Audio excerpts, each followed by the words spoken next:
Red flag সম্পর্কিত IRS এর যে ৩ বছরের নিয়মগুলো কি আছে এবং এগুলো একজন ট্যাক্স পেয়ারের ওনার কিরূপ বা ট্যাক্স পেয়ার যারা আছে আমরা আছি তার উপর কিরূপ প্রভাব ফেলতে পারে। এক্সটেনশনও করলাম না, পরবর্তীতে এসে ফাইল করলাম এবং কিছু ট্যাক্স পে করছি আমি অথবা রিফান্ড পাচ্ছি, হোয়াট এভার ইট ইজ, এটা কিন্তু একটা রেড ফ্ল্যাগ। ফাইলে যদি 4টা রেড ফ্ল্যাগ আসে তাহলে ফাইল অবধারিত অডিটের প্রক্রিয়ায় পড়বে। আমি যেই ইনকাম দেখাচ্ছি আইআরএসের কম্পিউটারে আমার ইনকাম তার থেকে অনেক বেশি।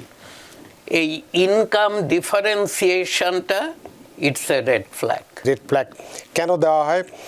রেড ফ্ল্যাগের সাধারণ কিছু উদাহরণ যদি আপনি দেন সেটাও আমরা জানতে চাইব এবং এ ধরনের পরিস্থিতি যাতে উদ্ভব না হয় তার জন্য, অর্থাৎ কিভাবে রেড ফ্ল্যাগ এড়ানো যায় বা গাইডলাইনের গুলো কি হতে পারে সেই বিষয়গুলো আপনার কাছে একটু বিস্তারিত জানবো এবং রেড ফ্ল্যাগ সম্পর্কিত আইআরএস এর যে ৩ বছরের নিয়মগুলো কি আছে এবং এগুলো একজন ট্যাক্স পেয়ারের ওনার কিরূপ বা ট্যাক্স পেয়ার যারা আছে আমরা আছি তার উপর কিরূপ প্রভাব ফেলতে পারে, এই বিষয়গুলো নিয়ে আপনার কাছে একটু বিস্তারিত জানতে চাই জনাব পারভেজ কাজী। ধন্যবাদ রানা ভাই। আমরা সাধারণত বলে থাকি যে ট্যাক্স পেয়ারদেরকে শিখতে হবে how to drive in a camera zone অথবা how to fly under the radar. যেহেতু আইআরএস সর্বক্ষণ আমাদেরকে ওয়াচ করছে এবং আমরা যখন ফাইলগুলো সাবমিট করি আইআরএসের কাছেই যাচ্ছে। কিছু কিছু ফাইল আইআরএস অডিটের জন্য পিক করে থাকে র্যান্ডম বেসিসে, সেখানে কিন্তু আমার আপনার কিছু করার নেই। প্রতি 1000টা ফাইলে আইআরএস ডিসাইড করলো যে 3টা করে ফাইল পিক করবে ফর অডিট। সেখানে আপনার দুর্ভাগ্য হয়ে থাকলে আপনার ফাইলও পিক হতে পারে, সেখানে আমাদের কিছু করার নেই। কিন্তু কিছু কিছু জায়গায় কিন্তু আমরা অডিটকে অ্যাভয়েড করতে পারি, আমরা রেড ফ্ল্যাগকে অ্যাভয়েড করতে পারি আমাদের ফাইলে, এবং সেটার ব্যাপারে সচেতন করার জন্যই আজকের এই এপিসোড। আজকে স্পেশালি আমরা রেড ফ্ল্যাগ নিয়ে কথা বলবো, কি কি কারণে রেড ফ্ল্যাগ ফাইলে এসে থাকে এবং আইআরএস এই রেড ফ্ল্যাগকে কিভাবে ডিফারেন্সিয়েট করে এবং কিভাবে ফাইলগুলোকে আইআরএস পিক করে থাকে ফর অডিট। সেটা যদি আমরা জানি তাহলে কিন্তু আমরা খুব সহজেই বুঝতে পারবো এটার রিভার্স ইঞ্জিনিয়ারিংয়ের মতো যে কিভাবে আমরা এগুলোর থেকে পরিত্রাণ পেতে পারি। তো আইআরএস যেটা করে থাকে, ওরা একটা কম্পিউটারে ডিফ স্কোর DIFF স্কোরের ব্যবস্থা রেখেছে এবং ফাইলগুলো যখন সাবমিট করা হয় ইলেকট্রনিক্যালি আইআরএসের কাছে, এই ফাইলগুলো কিন্তু প্রত্যেকটা ওই ডিফ স্কোরের মধ্যে দিয়ে যায় এবং এই ডিফ স্কোর হচ্ছে আইআরএস কিন্তু আমাদেরকে জানতে দেয় না, কিন্তু কি কি কারণে ডিফ স্কোর কোনো একটা ফাইলে বাড়তে পারে, কি কি কারণে ডিফ স্কোর নর্মাল থাকতে পারে, সেটা আমরা কিছুটা আঁচ করতে পারি এবং সেটার উপর ভিত্তি করেই আমরা বলছি যে আজকে এই অনুষ্ঠান এবং আমাদের কোন কোন দিকে নজর দিতে হবে। সর্বপ্রথম আমাদেরকে যেদিকে নজর দিতে হবে সেটা হচ্ছে লাস্ট ডে অফ ফাইলিং। এটাকে কিন্তু আমাদেরকে মেনটেন করতে হবে। অথবা যদি কোনো কারণে আমি ফাইল করতে না পারি, আমি একটা এক্সটেনশন ফাইল করব এবং এক্সটেনশনও করলাম না, পরবর্তীতে এসে ফাইল করলাম এবং কিছু ট্যাক্স পে করছি আমি অথবা রিফান্ড পাচ্ছি, হোয়াট এভার ইট ইজ, এটা কিন্তু একটা রেড ফ্ল্যাগ।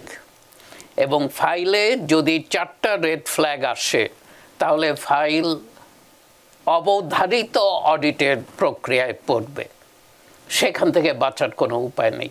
ওর জন্য সর্বপ্রথম আমরা অনুরোধ করে থাকি আমাদের ট্যাক্স পেয়ারদেরকে অন টাইমে ফাইল করেন। কোনো কারণে যদি ফাইল করতে না পারেন আপনি এক্সটেনশন ফাইল করেন। ইফ ইউ ও মানি, টাকা পে করে এক্সটেনশন নেন, you will save your penalty, you will save your interest and you will save your red flag mechanism. এই যে চারটা কারণের কথা বলবেন একটু হ্যাঁ, আরো আমি এক এক করে আসছি। নাম্বার 2 হচ্ছে আমাদের ইনকাম।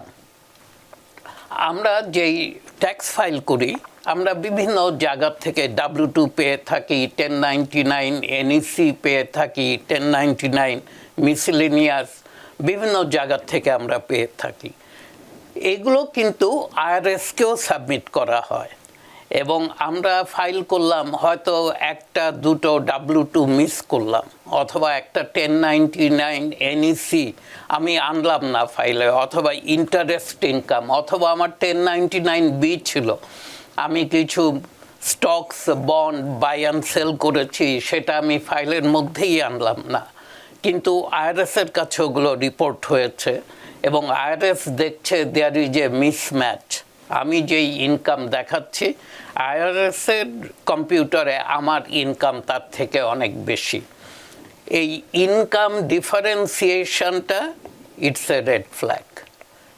এটা কিন্তু আমি যদি একটু যত্নবান হতাম, আমি যদি একটু সচেতন হতাম, আমার প্রত্যেকটা W2, প্রত্যেকটা 1099, প্রত্যেকটা ইন্টারেস্ট ইনকাম, মর্গেজ ইনকাম, এগুলো সব কিছুকে 1099B, আমার হয়তো গ্যাম্বলিং ইনকাম আছে, 1099G আছে, আনএমপ্লয়মেন্ট ইনকাম, সবগুলোকে আমি একসাথে করে যদি ফাইল করতাম, এই রেড ফ্ল্যাগটা থেকে আমি বাঁচতে পারতাম। আরেকটা হচ্ছে এক্সপেন্সেস, যেগুলো আননেসেসারি এক্সপেন্সেস। প্রত্যেকটা এক্সপেন্সের কিন্তু কিছুটা খুঁটিনাটি আছে এবং IRS দেখতে চায় যেই খরচটা অর্ডিনারি এবং নেসেসারি।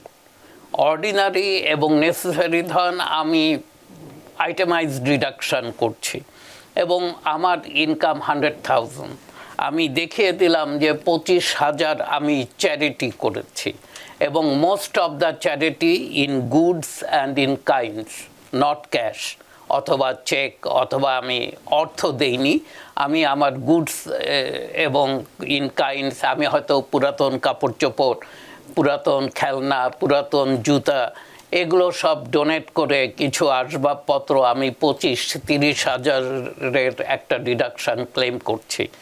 এটা কিন্তু ওয়ে হাই আমার ইনকামের সাথে। তো এই এক্সপেন্সগুলো আমার ইনকামের সাথে কিন্তু সম্পর্ক থাকতে হবে। আমার ইনকাম যদি এটাকে সাপোর্ট না করে, এটা কিন্তু একটা রেড ফ্ল্যাগ। এবং এক্সপেন্সের অনেকগুলো রেড ফ্ল্যাগ আছে। প্রথমটা বললাম যে টাইমলি ফাইলিং, দ্বিতীয়টা হচ্ছে ইনকাম, তৃতীয়টা হচ্ছে এক্সপেন্স। এবং এক্সপেন্স নিয়ে সাধারণত ক্লায়েন্টরা, ট্যাক্স পেয়াররা আমাদের সাথে একটু তর্কও করে। ও বলে যে তার খরচ হয়েছে, তার ইনফরমেশন আছে, সাপোর্টিং ডকুমেন্টস আছে, তবুও কেন আমি গড়িমসি করছি, আমি কেন দেখাতে অপারগ, অথবা বলছি এটাকে একটু কমায় দেখাতে চাই।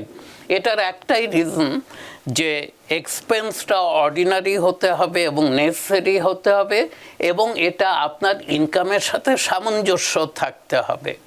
যদি সামঞ্জস্যহীন হয় তাহলে কিন্তু এটা রেড ফ্ল্যাগ। এবং কোনো কারণে এটার জন্য যদি আপনার IRS থেকে কোনো চিঠি আসে, তখন কিন্তু আপনাকে একটা বিপদে পড়তে হবে। তো ওর জন্য, এবং আমরা দেখেছি অনেকে বলেছে তার সব ডকুমেন্ট আছে, সে এভরিথিং প্রডিউস করতে পারবে, কিন্তু যখন প্রয়োজন হয়েছে IRS যেই ফর্মে ডকুমেন্টেশন চায় সেই ফর্মে এটাকে দেয়া হয়নি। আমি স্পেশালি বিজনেস ওনারদেরকে বলবো, ট্রাভেল এক্সপেন্স সবসময়ই এটা কিন্তু IRS একটু চোখ বড় করে দেখে। যদি দেখে যে এক্সেসিভ ট্রাভেল এক্সপেন্স ক্লেম করা হচ্ছে, ঠিক তেমনি সেলফোন এক্সপেন্সও দেখতে হবে। আপনাদেরকে বুঝতে হবে যে ধরেন আপনার একটাই ফোন, আপনি 70% অফ টাইম ব্যবসায় ব্যবহার করেন, 30% অফ টাইম এটা আপনি পার্সোনাল ইউজ করেন। এখন আপনার সেলফোনের বিল যদি 100 টাকা হয় মাসে, তার মানে 70 টাকা হচ্ছে আপনার বিজনেস ইউজ, 30 টাকা হচ্ছে আপনার পার্সোনাল ইউজ। তো আপনি সেইভাবে যখন এটা খরচ দেখাবেন তখন 840 টাকা বছরে আপনি সেলফোন ডিডাকশন নিতে পারেন। আর সেই সাথে যদি ডিভাইস আপনাকে 1000 টাকা কস্ট হয়ে থাকে, আপনি সেখানে ডিভাইসের জন্য 700 টাকা খরচ দেখাতে পারবেন। কিন্তু আপনি যদি পুরো খরচটাই বিজনেসে দেখান এবং আপনার একটাই ফোন আপনি ব্যবহার করেন, আইআরএস কিন্তু প্রশ্ন করতে পারে যে আপনার বন্ধু বান্ধব ফ্যামিলির সাথে আপনি কথা বলেন, সেই সময়টা আপনি কিভাবে ডিডাক্ট করেছেন। আরেকটা খুব কমন এরিয়া হচ্ছে ডিডাকশানে হোম অফিস ডিডাকশান। এখানে আইআরএস ধরেই নেয় যে আমরা হোম অফিস ডিডাকশানে একটু অতিরিক্ত রাইট অফ করার চেষ্টা করে থাকি, এবং সেটার একটা আইআরএসের খুব কমনলি বলে থাকে যে আমরা জানি যে অফিসটা কিন্তু এক্সক্লুসিভ অফিস ইউজ হতে হবে। বাসায় কোনো দিন যদি এক্সট্রা গেস্ট আসে এবং সেটাকে আমি একটা গেস্ট বেডরুম ইউজ করি, তাহলে কিন্তু সেটা আমি সেখানে আর অফিস ডিডাকশান নিতে পারবো না।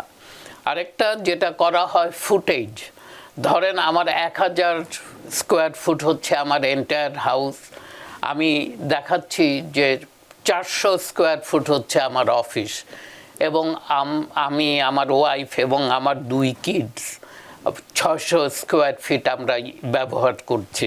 এটা কিন্তু কোনোভাবেই সামঞ্জস্যপূর্ণ হলো না। অফিস ইউজ যদি আমি সেখানে দেখাই 100 স্কোয়ার ফিট 1000-এর জায়গায়, অথবা 150, অথবা ম্যাক্সিমাম 200, যদি আমার অফিসে আমাকে কিছু ইনভেন্টরি রাখতে হয়।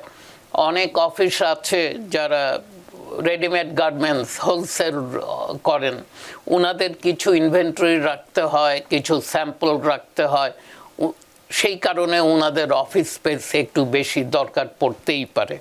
কিন্তু আদারওয়াইজ আমি যদি অফিসে বাসার অর্ধেক অথবা 40% of the use of the home আমি দেখাই যে অফিসের জন্য আমি ব্যবহার করছি, এটা কিন্তু সামঞ্জস্যপূর্ণ হবে না, এবং it will B A red flag. New York থেকে সম্প্রচারিত TVN 24 টেলিভিশন বিশ্বজুড়ে বাঙালির কণ্ঠস্বর।